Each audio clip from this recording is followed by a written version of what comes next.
LAMP is widely used for field and point-of-care testing, especially where thermal cyclers aren't practical. But it comes with several limitations, which is why many developers are switching to RPA. Here are the biggest differences.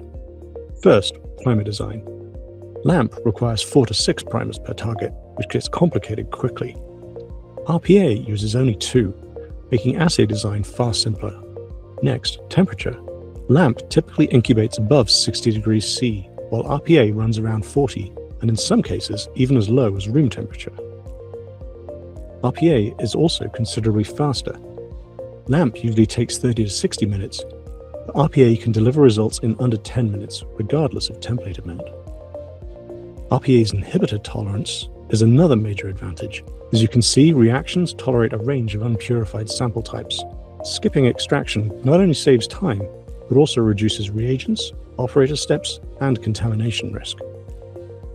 Multiplexing is straightforward as well.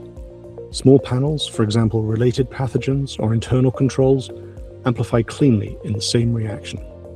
And because many molecular diagnostic targets are viral, RNA detection is essential. With RPA, all you need is a suitable reverse transcriptase to enable one-step RT-RPA, including in multiplex formats.